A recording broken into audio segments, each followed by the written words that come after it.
عزیز طلباء و طالبات، آداب۔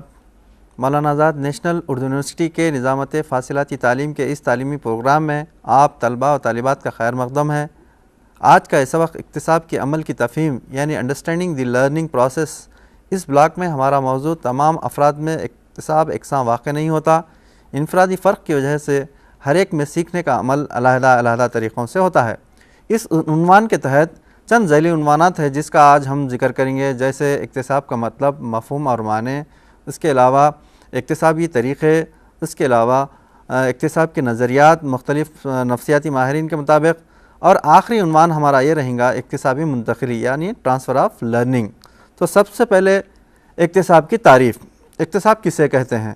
اکتساب، بچہ جب دنیا میں آتا ہے وہ دنیا کی ہر چیز سے ناواقف ہوتا ہے، اپنی بقا کے لیے جدوجہد کرتا ہے، غذا حاصل کرنے کی کوشش کرتا ہے، چیزوں کے نہ ملنے پر غم و غصے کا اظہار کرتا ہے، چند افعال پر وہ قادر ہوتا ہے اور یہ چند چیزیں اپنے طور پر کرتا ہے، یعنی قدرتی طور پر اس کو چند صلاحیتیں عطا ہوتی ہیں، اس کو انجام دینے کے لیے چند چیزیں سیکھنی پڑتی ہیں، اسی کو ہم اکتساب کہتے ہیں۔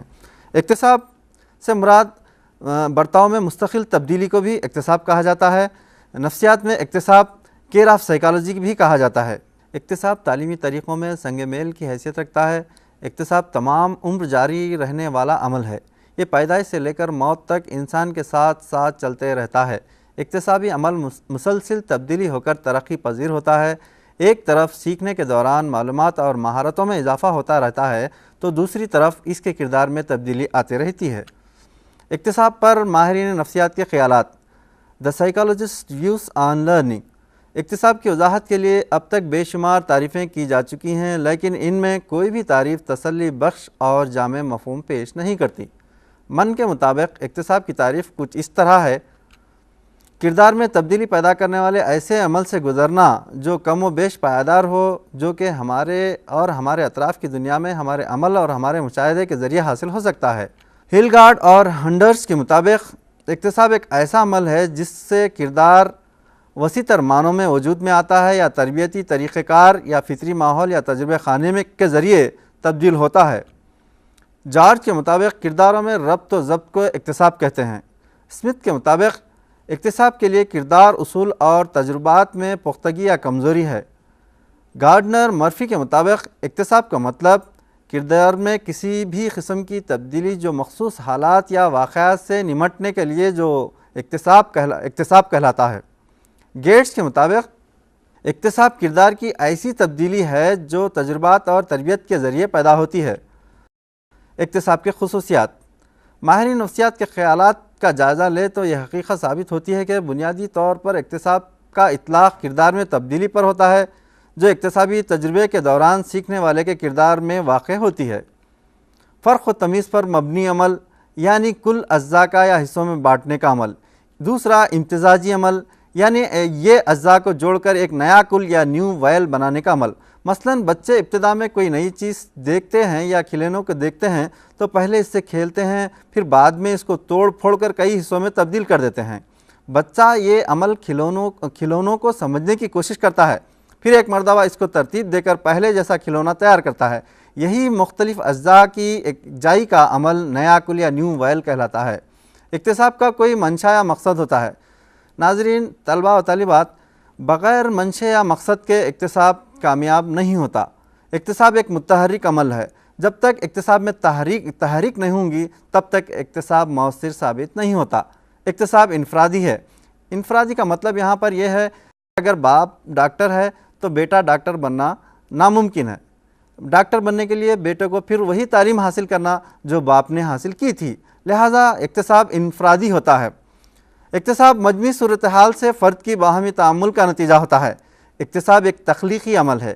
اکتساب ایک تخلیقی عمل کا مطلب یہ ہے کہ جب تک تخلیق نہ ہوں گی اکتساب کامیاب طریقے سے نہیں سیکھا جاتا۔ لرننگ پروسیس، اکتسابی عمل۔ لرننگ پروسیس میں سب سے پہلا محرکہ ہے۔ محرکہ اکتساب کا دل کہلاتا ہے۔ جب تک کہ بچے کسی طریقے سے موٹیویٹ نہیں ہوتے تب تک وہ کسی کام کو سیکھنے کے قاصر رہ جاتے ہیں، لہذا محرکہ، اندرونی محرکہ اور بیرونی محرکہ۔ اسی طریقے سے مقصد، اکتساب میں مقصد کو حاصل کرنے کا جذبہ کافی ضروری ہوتا ہے۔ تیسرا، اقتصاد میں رکاوٹیں کافی آتے ہیں، ان تمام رکاوٹوں کو دور کرنا اور اس میں کامیابی حاصل کرنا یا مقصد کو حاصل کرنا۔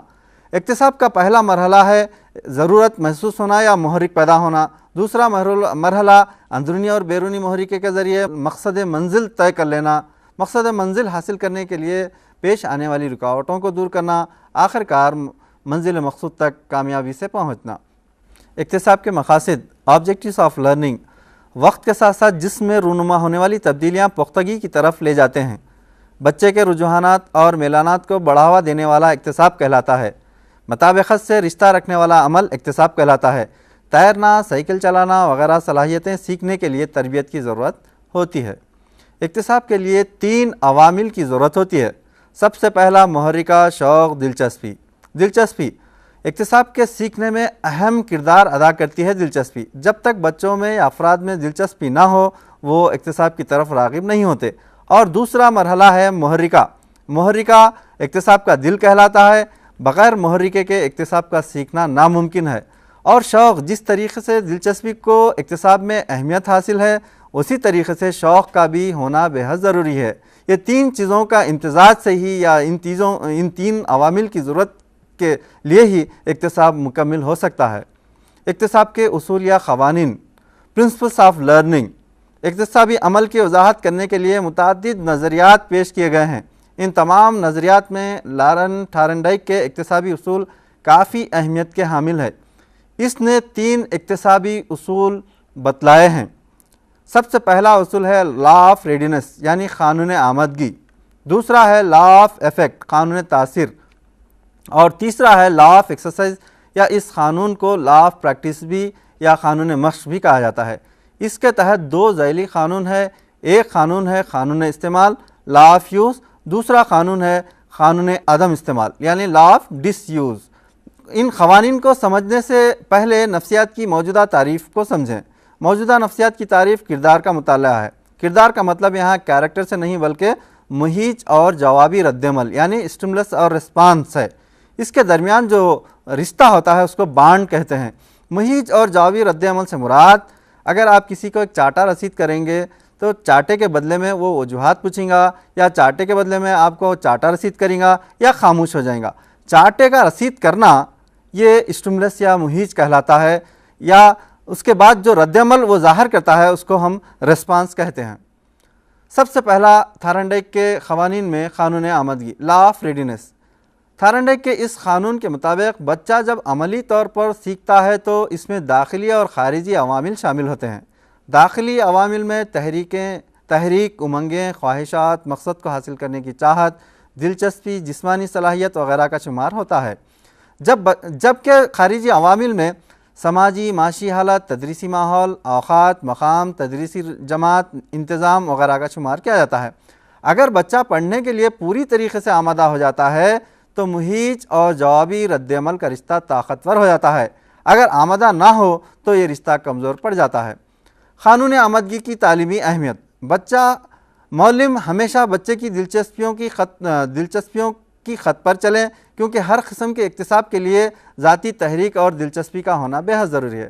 ناظرین، یہاں پر ایک چیز یہ بتلاؤں گا، مثال کے طور پر بچوں کی ذہنی دلچسپیوں کو، ان کے تعلیمی جذبے کو اکثر ماں باپ سمجھ نہیں پاتے۔ بچوں کا انٹینشن ایک الگ ہوتا ہے اور ماں باپ کا ایک انٹینشن الگ ہوتا ہے۔ ماں باپ چاہتے ہیں کہ بچہ انجینئر بنے، جبکہ بچے میں وہ ذہنی صلاحیت نہیں ہوتی، وہ دلچسپی نہیں ہوتی۔ لہٰذا قانون آمدگی کی تھارنڈائک کے اس قانون کے تحت بچہ جب اپنی خودی سے کسی کام کو سیکھنے کے لیے تیار ہوتا ہے تو اکتساب کامیاب تر ثابت ہوتا ہے۔ دوسرا قانون ہے لا آف ایفیکٹ قانون تاثیر۔ اگر دوران اکتساب بچوں میں اطمینان پایا جاتا ہے تو مہیج اور جوابی رد عمل کا رشتہ طاقتور ہوتا ہے۔ اگر غیر مطمئن حالات پیدا ہوتے ہوں تو مہیج اور جوابی رد عمل کا رشتہ کمزور پڑ جاتا ہے۔ اگر دوران اکتساب بچوں کو ہمت افزائی کریں، حوصلہ افزائی کریں، انعام دیں، شاباشی دیں تو مشکل سے مشکل کام کرنے اور پڑھنے کے لیے تیار ہو جاتے ہیں۔ اگر سزا کا طریقہ اپنایا جائے تو سبق سے دور بھاگ جائیں گے۔ لہٰذا معلم مشکل سے مشکل عنوانات یا اسباق کو آسان اور عام فہم انداز میں پیش کریں جن سے طلبہ میں بہترین محرکہ پیدا کیا جا سکے۔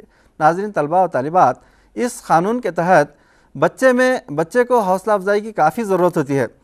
بچہ اس معلم کو سب سے زیادہ چاہتا ہے جس میں کہ ان کا انٹرٹینمنٹ کا سامان ہوتا ہے۔ انٹرٹینمنٹ کا سامان سے مراد ڈرائی سے ڈرائی سبجیکٹ، ایسا مشکل اسباق جو بچے سمجھ نہیں پاتے، اگر معلم اس کو ایک ٹیکنیک اپناتا ہے تو ایسے مشکل الفاظ کو بھی وہ سننے، سمجھنے اور سیکھنے کی کوشش کریں گے۔ لہٰذا اس قانون کی تعلیمی اہمیت کیا ہے، اس پر ذرا نظر ڈالیں گے۔ عمدہ درسی عمل میں حوصلہ افزائی، تعریف اور انعامات کو غیر معمولی اہمیت حاصل ہے، لہٰذا معلم خوشگوار ماحول میں تدریس دیں تو طلباء سبق کی طرف راغب ہوں گے۔ قانون مشق، لا آف ایکسرسائز، اگر دوران اکتساب طلباء کو زیادہ مشق کروائی جائے تو محیط اور جوابی رد عمل کا رشتہ طاقتور ہو جاتا ہے، اگر مشق یا پریکٹس نہ کروائی جائے تو یہ رشتہ کمزور پڑ جاتا ہے۔ اس قانون کو تکرار یا اعادہ بھی کہا جاتا ہے۔ اس قانون کو انگریزی کہاوت سے یوں کہا جاتا ہے، practice makes a man perfect. قانون مشق کا تعلیم پر کیا اثر ہوتا ہے، اس کے بارے میں تھوڑا نظر ڈالیں گے۔ مثلاً ریاضی، طبیعت اور سائنسی تجربات، کمپیوٹر وغیرہ میں زیادہ سے زیادہ مشق کی ضرورت ہوتی ہے۔ اگر مشق نہ کروائی جائے تو ان اسباق کا سیکھنا مشکل ہوتا ہے۔ اس کے علاوہ میوزک یا موسیقی سیکھنا یا نئے نئے کمپیوٹر سے کمانڈ سیکھنے کے لیے بھی پریکٹس کی کافی ضرورت ہوتی ہے۔ اگر ہم پریکٹس کرتے ہیں تو اسٹیمولس اور رسپانس کا رشتہ مضبوط ہوتا ہے۔ اکتساب پر اثر انداز ہونے والے شرائط، سب سے پہلا معلم، دوسرا مواد، تیسرا طالب علم۔ معلم سے مراد معلم کی وسیع تر معلومات ہونا چاہیے، معلم کو مواد مضمون پر عبور ہونا چاہیے، اور طالب علم کو سیکھنے میں دلچسپی ہونا چاہیے، اور بہترین معلم وہ کہلاتا ہے جو بہترین محرکہ پیدا کرتا ہے۔ اور جب تک کہ بچے اکتساب کی طرف راغب نہیں ہوتے تب تک ان کے پاس کوئی تدریسی مواد نہیں ہوتا۔ پختگی اور اکتساب، لرننگ اینڈ میچوریشن۔ پختگی اور اکتساب کا تعلق نہایت ہی قریب ہے، ان میں امتیاز کرنا مشکل ہے۔ پختگی کا مطلب فرد کی نشوونما جو بغیر تربیت اور مشق کے جاری رہتی ہے۔ اکتساب کے لیے پختگی کا ہونا بے حد ضروری ہے۔ مثلاً ایک بچے کو چلنا اسی وقت سیکھتا ہے جب کہ اس کے پیر کے عضلات میں پختگی پیدا ہوتی ہو۔ کسی بھی کام کے لیے متعلقہ حصے کے اعصاب اور عضلات کا ٹھوس ہونا یا مضبوط ہونا یا کام کرنے کے قابل ہونا پختگی کہلاتا ہے۔ پختگی جسمانی اور ذہنی ہو سکتی ہے۔ عمر کی پختگی، عضلات کی پختگی کسی کام کے کرنے کی بنیادی صلاحیتیں عطا کرتی ہے۔ وربل لرننگ یعنی زبانی اکتساب۔ زبانی اکتساب سے مراد معلم اپنی گفتگو کے ذریعے کسی بھی موضوع پر ضروری معلومات فراہم کرتا ہے، جیسے لیکچر کا طریقہ۔ لیکچر کے طریقے کی سب سے بڑی خامی یہ ہے کہ معلم چست اور طلباء سست، اس لیے موجودہ دور کے ماہرین تعلیم اور ماہرین نفسیات لفظی اکتساب کو طلباء کے لیے ناکافی اور غیر متاثر کن قرار دیتے ہیں۔ آسوبل اس خیال سے اتفاق نہیں کرتے، برخلاف اس کے ان کے نزدیک لفظی اکتساب معلومات کا بامعنی تبادلہ ہے۔ ان کے مطابق طلباء ان کی ایک مربوط گفتگو کو غیر فعال رہ کر سیکھتے ہیں، بلکہ اس عمل کے دوران ان کے موجودہ ادراکی ساخت میں پیش کی جا رہی معلومات کا فعال تشکیل عمل انجام پاتا ہے۔ آسوبل کے مطابق اکتساب دراصل ایک توسیعی اطلاق ہے، یعنی موجودہ ادراکی ساخت میں نئی معلومات کی شمولیت اکتساب ہے۔ ان میں درج ذیل اعمال شامل ہوتے ہیں۔ سب سے پہلا شناخت، اس کے بعد تعلق پیدا کرنا، اس کے بعد بامعنی اکتساب۔ آسوبل کے مطابق لفظی اکتساب کے لیے معلومات کا قطعی شکل میں انضمام کرنا معلم کی ذمہ داری ہے۔ دریافتی اکتساب کے مقابلے میں لفظی اکتساب میں یہ فائدہ ہے کہ لفظی اکتساب وسیع تر معلومات پر مشتمل ہوتا ہے، وسائل کم درکار ہوں گے اور وقت کی بچت ہوگی۔ اکتساب کے طریقے، modes of learning. Modes of learning میں حسب ذیل ناظرین، طلباء و طالبات، یہ طریقے ہیں جو آپ کے سامنے پیش کیے جا رہے ہیں۔ سب سے پہلا طریقہ ہے لرننگ بائی ڈوئنگ، یعنی کر کے سیکھنا۔ بہت سارے بچے، طلباء و طالبات بہت ساری چیزوں کو کر کے سیکھتے ہیں۔ ڈاکٹر میس کے مطابق یادداشت کی جگہ دماغ میں نہیں بلکہ پٹھوں کے نظام میں ہے، ہم کام کر کے سیکھتے ہیں۔ دوسرا ہے لرننگ بائی آبزرویشن، مشاہدے کے ذریعے سے سیکھنا۔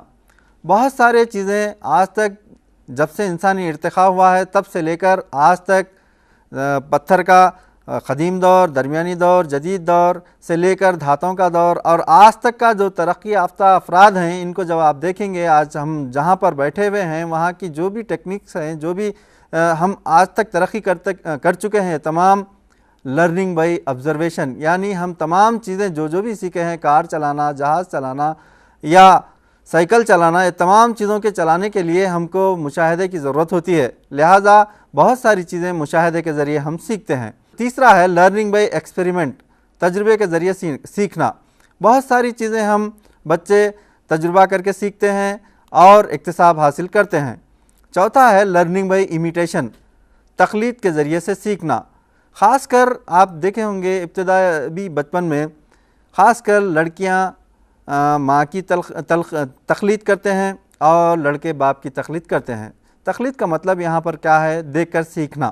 مثال کے طور پر ماں کی تقلید کا مطلب ماں جو حرکات اپنے ماحول میں رہ کر کرتی ہے وہ بچیاں کرتے ہیں، اسی طریقے سے باپ جو حرکات کرتے ہیں، جو ان کی عادتیں ہوتی ہیں، جو فطرتیں ہوتی ہیں، ان کی اولاد میں شامل ہوتا ہے۔ مثال کے طور پر شیرخواری کا زمانے کو پار کر کے جب ابتدائی بچپن میں جب بچہ آتا ہے تو نئی نئی چیزوں کو ماحول میں دیکھتا ہے، کیونکہ بچوں میں جو ذہنی صلاحیتیں ابھرتی ہیں وہ ماحول کے ٹکراؤ سے ابھرتی ہیں، لہٰذا بہت ساری چیزوں کو تقلید کے ذریعے سے سیکھتا ہے۔ مثلاً ریل کی سیٹی کی آواز، مرغ کی بانگ کی آواز، اور اسی تقلید کو اپنے گھر میں اپنے دوست احباب کے ساتھ، اپنے بھائی بہنوں کے ساتھ کرنے کی کوشش کرتا ہے۔ مثلاً وہ ریل بننے کی کوشش کرتا ہے، ریل کا انجن خود بنتا ہے، دوسری بہن کو مختلف بوگیاں بناتا ہے، اسی طریقے سے ریل کی آواز نکالتا ہے، پلین کی آواز نکالتا ہے، لہٰذا ماحول میں جو چیزیں ہوتی ہیں ان تمام سے وہ تقلید کرتے ہیں۔ جب گھر کے ماحول سے ہٹ کر مدرسے کے ماحول میں داخل ہوتے ہیں تو اساتذہ کی تقلید کرتے ہیں، ان کے ساتھیوں کی تقلید کرتے ہیں، جیسے رہن سہن، بات چیت کرنے کا طریقہ، اساتذہ کی اچھی عادتیں، ان کی بلند آواز وغیرہ کو تمام غور کرتے ہیں اور وہ گھر پر جا کر تقلید کرنے لگتے ہیں۔ لہٰذا پانچواں ہے learning by trial and error, صحیح و خطا کے ذریعے سیکھنا۔ صحیح و خطا کے ذریعے سیکھنا یہ بہت ہی اہم نظریہ مانا جاتا ہے، اہم طریقہ مانا جاتا ہے۔ خاص کر لارن تھارنڈائک نے learning by trial and error پر کئی تجربات کیے ہیں۔ اس نے ایک بھوکی بلی کو ایک تجربے خانے میں رکھا اور جس بلی کو جس باکس میں رکھا اس کو پزل باکس کہا جاتا ہے۔ پزل باکس میں ایک بھوکی بلی کو رکھا اور بلی کے سامنے ایک مچھلی کے ٹکڑے کو لٹکا دیا اور اسی باکس کے ایک کونے میں ایک لیور کو رکھ دیا۔ لیور کا تعلق باکس کے ڈور کے کھلنے کا تھا، تو لہٰذا تجربے خانے میں تھارنڈائک نے بلی کو جب رکھا تو بلی آزادی کے خاطر متعدد بار کوشش کرتی رہی، اس کے بعد غذا کو حاصل کرنے کی کوشش کی۔ اتفاقیہ طور پر بلی کا ہاتھ اس ڈبے میں لگے ہوئے لیور پر پڑتا ہے اور جیسے ہی لیور پر پڑتا ہے دروازہ کھل جاتا ہے۔ متعدد بار اسی تجربے کو دہرایا گیا۔ ایک وقت ایسا آیا جیسے ہی بلی کو بھوکی بلی کو اس ڈبے میں ڈالا جاتا، وہ بٹن کو یا لیور کو پریس کرتی اور باہر آ کر اپنی غذا کو حاصل کر دیتی۔ اس کا مطلب یہ ہوا کہ ابتدا میں کئی فضول حرکات ہوئیں، اس کے بعد وہ مقصد کو حاصل کر لیا۔ اسی طریقے سے کسی بھی اکتساب میں سیکھنے کے دوران کئی ایک مشکلات اور رکاوٹیں پیش آتی ہیں اور رفتہ رفتہ رکاوٹوں میں کمی آتی ہے اور مقصد کو حاصل کرتا ہے۔ مثال کے طور پر سائیکل چلانا سیکھنا یا کار چلانا سیکھنا، ابتدا میں اس کے فنکشنز کو معلوم کرنا ہوتا ہے، پھر اس کے بعد اسٹیئرنگ پہ کس طریقے سے بیٹھنا، پھر دونوں کارنر کو کس طریقے سے دیکھنا، پھر گلاسز کو کس طریقے سے دیکھنا، پھر بریک کس طریقے سے لگانا، پھر پہلا گیئر کس طریقے سے ڈالنا، پھر اس کے بعد دیگر گیئر کس طریقے سے ڈالنا۔ یہ تمام چیزوں کے ڈالنے میں ابتدا میں کئی خامیاں واقع ہوتی ہیں، پھر اس کے بعد خامیوں میں کمی آتی ہے اور مقصد کو حاصل کیا جاتا ہے۔ اس کے بعد چھٹواں طریقہ جو ہے لرننگ بائی انسائٹ، یعنی بصیرتی اکتساب بھی ہم کہتے ہیں اس کو، بصیرت کے ذریعے سیکھنا۔ بہت سارے اعلیٰ جانوروں پر اس نظریے کے تحت یا اس مقصد کے تحت کئی تجربات کیے گئے۔ اسی طریقے سے لرننگ بائی انسائٹ یا بصیرتی اکتساب کو سب سے پہلے کوہلر اور کوفکا نے دونوں نے اس پر تجربات کیے۔ کوہلر نے ایک بن مانس یعنی چمپانزی بن مانس، بعض جانوروں میں اعلیٰ ذہین جانور بھی ہوتے ہیں، ان پر اس نے تجربات کیے، لہٰذا بصیرتی اکتساب میں اس میں بھی ایک بھوکے بن مانس کو ایک باکس میں، ایک روم میں رکھا گیا، ایک کمرے میں رکھا گیا، اور کمرے کی چھت پر چند ماؤس کے گچھوں کو لٹکا دیا گیا، اور اس کے ساتھ ساتھ اس کمرے میں چند خالی باکسز کو بھی رکھا گیا۔ بن مانس پہلے تو بھوک کے خاطر ادھر ادھر اچھلتا کودتا رہا، پھر اس کے بعد وہ جا کر ایک ڈبے پر بیٹھ گیا۔ جیسے ہی ڈبے پر بیٹھا اس کو یہ خیال آیا کہ اس کا جو ہائٹ تھا وہ ذرا سا اونچا نظر آنے لگا۔ جیسے ہی ہائٹ اونچا نظر آنے لگا اس کے دماغ میں خیال آیا، اور ایک کے بعد دیگر ڈبوں کو جماتا گیا، اس کے بعد وہ آسانی سے ماؤس کے گچھوں کو حاصل کرتا گیا۔ اس صحیح و خطا کے نظریے میں اور بصیرتی اکتسابی نظریے کا فرق یہ ہے کہ ٹرائل اینڈ ایرر صحیح و خطا کے نظریے میں 12 غلطیوں کے بعد مقصد کو حاصل کیا گیا، اس کے برخلاف لرننگ بائی انسائٹ یا بصیرت اکتساب میں اچانک کا خیال آنا۔ اس لیے اس اکتسابی نظریے کو یا اس اکتسابی طریقے کو ہم شعوری طریقہ بھی کہتے ہیں۔ اکتساب کی منتقلی یا تربیت کی منتقلی، ٹرانسفر آف لرننگ۔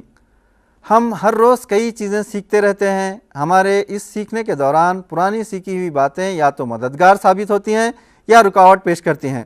ایک حالت میں سیکھا ہوا اکتساب مکمل طور پر یا جزوی طور پر دوسری حالت میں سیکھے جانے والے اکتساب میں مددگار ثابت ہوتا ہے۔ ایسے اکتساب کو اکتسابی منتقلی کہتے ہیں۔ مثلاً ایک طالب علم صرف ضرب کے سیکھنے کے دوران پہلے سیکھے ہوئے جمع کا استعمال کرتا ہے۔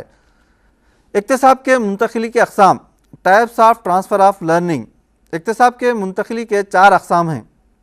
سب سے پہلا مثبت اکتسابی منتقلی، پازیٹیو ٹرانسفر آف لرننگ۔ دوسرا منفی اکتسابی منتقلی، نیگیٹو ٹرانسفر آف لرننگ۔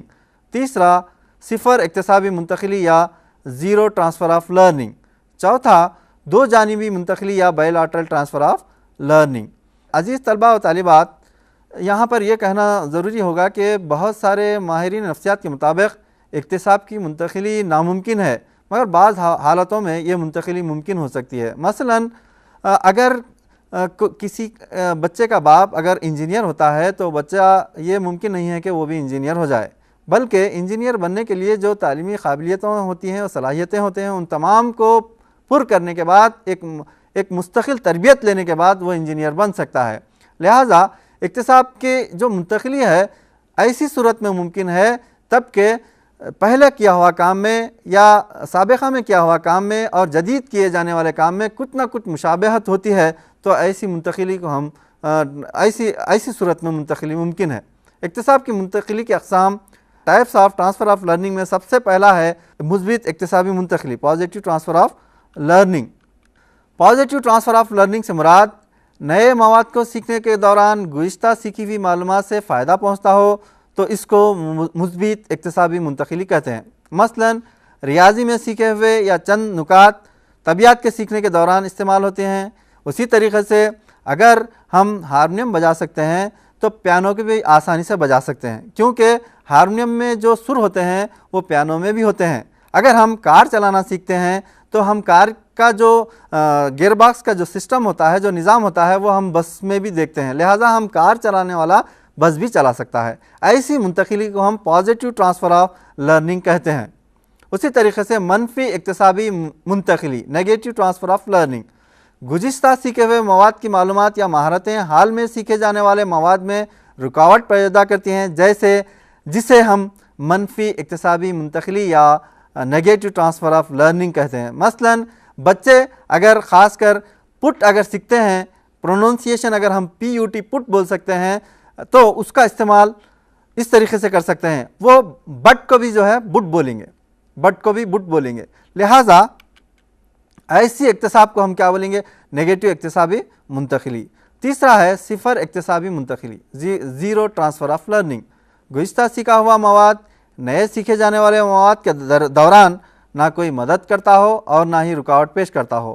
ایسے اکتساب کو صفر اکتسابی منتقلی کہتے ہیں۔ مثلاً زبان سیکھنے کے بعد سائیکل چلانا، کیونکہ زبان کا تعلق دور دور تک کسی ہنر سے نہیں ہوتا، یا کوئی ایسی زبان جس کے سیکھنے کے بعد دوسری زبان میں کوئی فائدہ نہ ہوتا ہو، ایسے ٹرانسفر کو، ایسے منتقلی کو ہم صفر اکتسابی منتقلی کہتے ہیں۔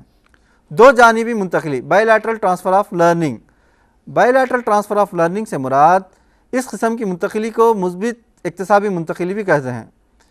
ایک ہاتھ سے سیکھا ہوا کام دوسرے ہاتھ سے بھی سیکھا جا سکتا ہے۔ مثلاً سیدھے ہاتھ سے لکھنے والا شخص اگر کوشش کرے تو وہ بائیں ہاتھ سے بھی لکھ سکتا ہے۔ اسی طریقے سے سیدھے پیر سے کچھ کام کرتا ہے، اگر وہ کوشش کرتا ہے تو وہ دائیں پیر سے بھی یا بائیں پیر سے بھی کام کر سکتا ہے۔ لہٰذا کسی بھی فرد کے اپنے ہی جسم کے دونوں حصوں سے اگر کسی کام کو انجام دیتا ہے تو ایسی صورت میں جو منتقلی ہوتی ہے اس کو by lateral transfer of learning کہتے ہیں۔ عزیز طلباء و طالبات، آج ہم نے سیکھا کہ اکتساب کے معنی کیا ہیں، اس کے مفہوم کیا ہیں، اور اکتسابی طریقے کون کون سے ہیں، اکتسابی نظریات کون کون سے ہیں، اور اکتساب کس طریقے سے منتقل ہوتا ہے یا ٹرانسفر آف لرننگ کیسے ہوتا ہے، یہ تمام کے بارے میں ہم نے تفصیلی طور پر جائزہ لیا ہے۔ مزید تفصیلات کے لیے اور کچھ معلومات کے لیے یا اس عنوان کے تحت اور بھی کچھ نئی جانکاریوں کے لیے آپ ہمارے نظامت فاصلاتی تعلیم مولانا آزاد نیشنل اردو یونیورسٹی گچی بولی حیدرآباد پر رابط قائم کر سکتے ہیں اور مزید معلومات کر سکتے ہیں۔ عزیز طلبہ، آج کے سبق میں بس اتنا ہی۔ آئندہ کسی اور موضوع کے ساتھ آپ سے پھر ملاقات ہوگی، تب تک کے لیے خدا حافظ۔